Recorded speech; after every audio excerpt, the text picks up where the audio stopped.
A continuación te voy a explicar cuáles son los distintos patrones de candlestick que tienes que tener en cuenta. Primero, antes de todo, hay muchos patrones. Es como los patrones de la acción del precio. Hay múltiples patrones, o es como los indicadores. Hay múltiples indicadores. Y del mismo modo que no tienes que estar completamente con todos los indicadores en la pantalla, no tienes que estar operando todos los patrones operables, sino que tienes que tener un grupo de patrones reducido que dominas, que entiendes, que puedes operar, que los operas de manera diaria y repetitiva, pues con las candlestick pasa lo mismo. Un problema de información habitual es pensar que, como hay 40 patrones de candlestick, tengo que estar pendiente de los 40. La respuesta es no. Hay muchos patrones, algunos los conoces y otros no los conoces. Algunos los ves y otros no los ves. En ese sentido, no tienes que intentar estar a todo. Únicamente tienes que tener los patrones más concretos, más fiables, más repetitivos y operarlos. Esto lo primero, con lo cual vas a ver aquí 4 o 5 patrones diferentes de velas que son los que tienes que conocer sí o sí, porque no es que sean los más básicos o los más sencillos, sino que son los que más se repiten constantemente y los que más puedes operar de cara a utilizarlos en diferentes estrategias. Esto es el punto número 1. El punto número 2 es que, como sabes, proceden de el Japón, con lo cual, al venir de un país oriental, el nombre, la forma de dirigirse a ellas es más conflictiva o especial, podríamos decir. ¿Qué significa esto? Significa que, pues bueno, tienen nombres como estrella del amanecer, estrella fugaz, no sé qué, historias bastante raras. Luego tenemos el siguiente nivel, que tiene una complejidad extraña, como por ejemplo es el español. Y luego finalmente tenemos el inglés. Yo personalmente te recomiendo que te las aprendas en inglés. Primero porque serán 4 o 5. Segundo porque son más sencillos de decir, es mucho más fácil que digas, por ejemplo, high test, que no testeo alcista. Luego lo verás. Y luego porque la mayoría de personas se lo saben en inglés. Entonces, si tú te los quieres aprender en español o en tu idioma, sea el que sea, adelante. Pero es cierto que de cara a comunicarte con otras personas, de leer en foros o de lo que sea, va a ser un poquito más complejo. Finalmente, lo que quiero comentarte es que los patrones de velas marcan una dirección probable. A través de los patrones de velas podemos entender si el precio va a subir o va a caer. Justamente antes te he explicado los 3 tipos principales: velas de momentum, velas de desaceleración y velas de reversión. Esto tiene unas características concretas, como por ejemplo, la vela está o la sesión está dominada por los alcistas y finalmente se va para abajo y la dominan los bajistas. O, debido a falta de interés, el precio es pequeñito, la vela es pequeña, tiene una sombra más grande que el cuerpo, etcétera, etcétera, ¿no? Ahora lo que vamos a hacer es, a través de unas características un poquito más concretas y más especiales, marcar cuál es la dirección más probable del precio en todos y cada uno de los puntos. Entonces nos vamos directamente a la pantalla, ya la estamos viendo, y lo que vamos a hacer a continuación es definir cada uno de estos movimientos, definir cada una de estas estructuras que estás viendo en pantalla. Seguramente has visto más, seguramente conoces otras, seguramente te gustan otras incluso. Me parece muy bien, ya te he comentado que estos son los que yo te recomiendo que tú aprendas. Si luego quieres profundizar en el análisis y en el trading de este tipo de patrones, perfecto, lo puedes llevar a cabo, pero de base, de entrada, deberías partir con esto. Entonces tenemos una envolvente, que es literalmente el único nombre que vamos a decir en español, básicamente porque me parece más práctico envolvente que engulfing, que sería un poco el nombre en inglés, pero bueno, que sepas que envolvente en inglés es engulfing, por si lo ves por ahí. Luego tenemos un doji, tenemos una low test, tenemos una high test, tenemos un tweezer bottom y tenemos un tweezer top. Entonces vamos a ir una por una comentando qué es lo que me parece y qué es la importancia y dirección que marca cada una de estas velas. Empezando por la envolvente, como puedes comprobar, el precio, ¿qué es lo que hace? El precio está formando un movimiento alcista con una vela realmente interesante, una vela alcista, una vela fuerte, una vela que tiene poquita sombra, que abre muy abajo y cierra muy arriba, pero a continuación, ¿qué es lo que sucede? Se forma una vela que supera todas y cada una de las características de la anterior. Se forma una vela envolvente. ¿Por qué? Porque envuelve la vela anterior. Ahora hablaremos un poco de esto porque quiero hablar un poco de la diferencia entre naturaleza y química.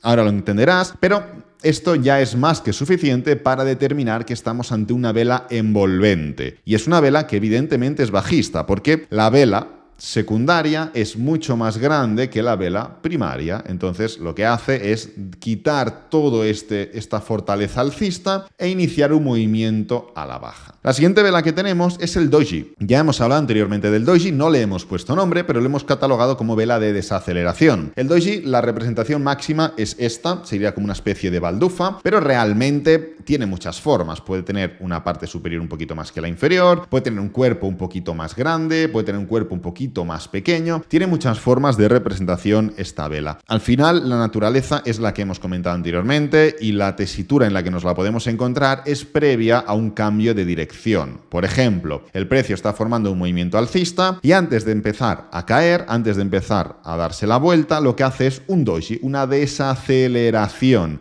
A través de esta desaceleración, con unas reglas muy concretas que te enseñaré más adelante en el apartado de cómo hacer trading, pues podemos ganar dinero, porque entendemos que si le seteamos unas reglas, unas características al entorno de este doji, el precio tiene la opción de irse para abajo, por ejemplo.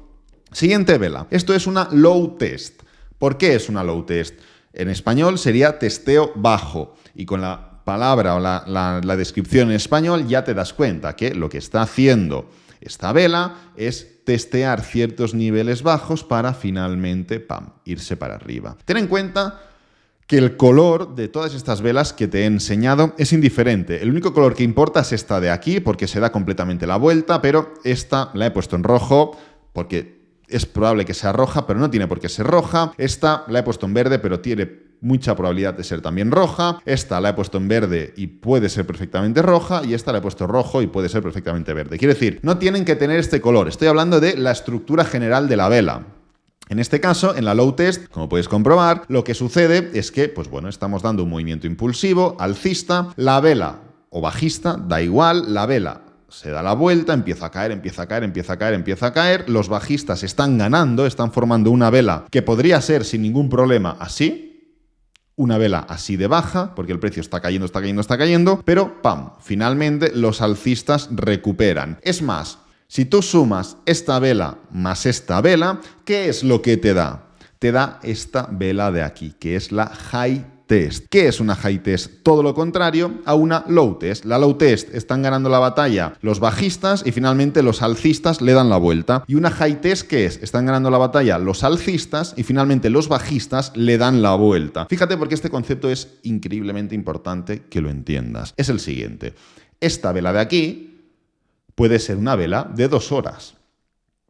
Y esta vela de aquí puede ser de 1 hora y de 1 hora. Si tú sumas que tienes una vela que es muy alcista y que finalmente se da completamente la vuelta, ¿qué es lo que tienes? Una acción del precio que es muy alcista y finalmente se da la vuelta. Con lo cual, si sumas estas 2 velas de aquí, 2 velas de 1 hora, te da una vela de 2 horas, en la que se ve representado claramente cómo están ganando la batalla los alcistas y finalmente la ganan los bajistas. Están ganando la batalla los alcistas y finalmente la ganan los bajistas. La diferencia es que esto, al ser una vela de 2 horas, tiene la misma representación, pero en una única vela. Esto, al ser velas de 1 hora, tiene la misma representación que aquí, pero en 2 velas diferentes. Es muy importante que entiendas este concepto, porque este concepto te va a llevar a entender otro concepto, que es la fractalidad. Pero bueno, de esto ya hemos hablado un poquito al principio y de esto ya tengo otros vídeos hablando. Así que nada, sigamos. Aquí tenemos un tweezer bottom. ¿Qué es un tweezer bottom? Un tweezer bottom son 2 low test. Tweezer bottom sería como suelo de gemelos, por ejemplo, en español. Por eso comento que igual el nombre en inglés es un poquito más atractivo y está un poquito más marketeado que el nombre en español, ¿no? Como suele ser. Pero bueno, como digo, fíjate, 2 low test, aquí tenemos una low test, pues son un tweezer bottom. ¿Qué es una low test? ¿Un movimiento alcista o un movimiento bajista? Pregunta seria. Puedes pausar el vídeo, si no te dejo 2 segundos para pensar. ¿Movimiento alcista o movimiento bajista? Es un movimiento evidentemente alcista. ¿Por qué? De abajo hacia arriba. Entonces, una tweezer bottom, que son 2 low test, ¿qué será? ¿Un movimiento alcista o un movimiento bajista? Un movimiento alcista, evidentemente. ¿Y qué será más potente? ¿Una low test o 2 low test? Con lo cual, un tweezer bottom. Evidentemente, un tweezer bottom. ¿Por qué? Porque son 2 low test. Lo hemos comentado al principio, pero imagínate que esto son 2 velas diarias. Una vela diaria y otra vela diaria. Si ponemos una temporalidad de 1 hora, con lo cual muchas velas de 1 hora, ¿qué es lo que puede estar pasando aquí? Pam, pam, pam, pam, pam, pam.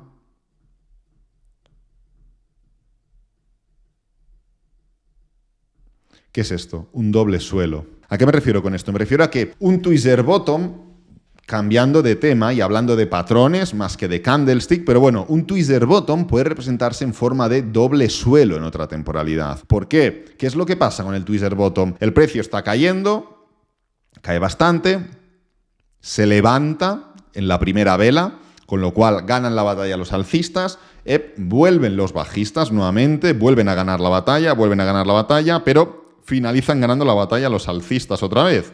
Esto es un doble suelo.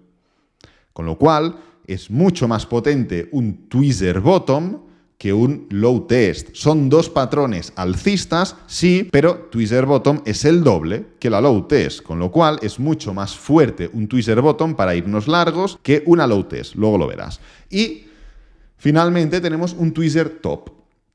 Tweezer top es literalmente lo mismo que el tweezer bottom, pero al revés, a la baja. Están ganando la batalla los alcistas, pero ¡pam!, doble techo y para abajo. Y es literalmente lo mismo que la high test, pero más potente. Es lo mismo. Low test y high test es un escalón inferior a tweezer bottom y tweezer top, con lo cual no voy a entrar a definir lo mismo. Pero un concepto mucho más importante, y esto es vital que lo entiendas. Hay 2 formas de enfocar esto. Hay 2 formas, ahora pasaremos a hablar de trading, pasaremos a hablar de cómo no operar y de cómo operar este tipo de patrones, pero hay 2 corrientes y tú tienes que elegir un bando. Yo te voy a decir cuál es mi bando. El primer bando, que ni mejor ni peor, es el siguiente, y es entender que si, por ejemplo, en el patrón de envolvente, si la vela envolvente no se come las 3/4 partes de la vela alcista anterior y no llega como mínimo a las 4/5 partes de la sombra superior y al 100% de la sombra inferior, no es una vela envolvente.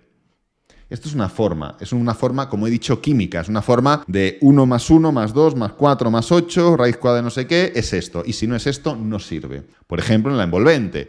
Por ejemplo, en la high test. La high test hay unas normas, si tú coges libros de análisis técnico, de análisis de velas, si tú coges libros científicos en este sentido, te dirán que la parte inferior, la sombra inferior, tiene que ser 4 veces más grande que el cuerpo concreto y que la vela superior, la sombra superior, tiene que ser 3/5 partes del cuerpo de no sé qué.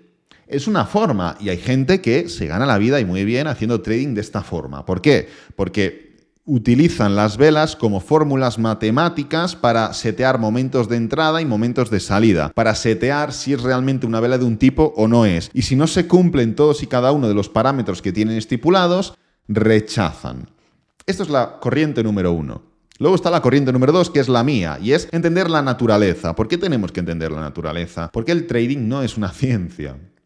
El trading que es más parecido a un arte que a una ciencia, porque no hay un libro, porque no hay una certeza de que si ves algo va a pasar lo otro. Entonces, nosotros, los seres humanos, somos totalmente imperfectos, estamos lejos de ser perfectos, con lo cual no le podemos exigir a ningún elemento técnico que está creado a través de la imperfección del ser humano que sea perfecto. No se lo puedes exigir, porque es como si tú coges al mejor dibujante del mundo, no sé quién es, y le dices, oye, píntame este cuadro. ¿Te lo pintará? Sí. ¿Quedará increíble? Sí. ¿Será perfecto? No. No será perfecto. Entonces, tú a algo imperfecto, a un ente o a un ser humano, a un ser vivo imperfecto, como es nuestro caso, no le puedes exigir la perfección. Así que, en mi opinión, creo que la historia, la naturaleza del elemento que estamos viendo es lo que tiene que predominar. Y del mismo modo que lo digo con las candlesticks, lo digo con los patrones. Y del mismo modo que lo digo con los patrones, lo digo con la acción del precio. Y del mismo modo que lo digo con la acción del precio, lo digo con las estrategias. El ser humano se ve representado en el gráfico, porque el gráfico está ofertado y demandado en base a seres humanos. Somos los seres humanos y cada vez más máquinas que tomamos decisiones en este gráfico. Con lo cual, la representación de este gráfico es mayoritariamente humana y al ser imperfecto no se le puede exigir la perfección.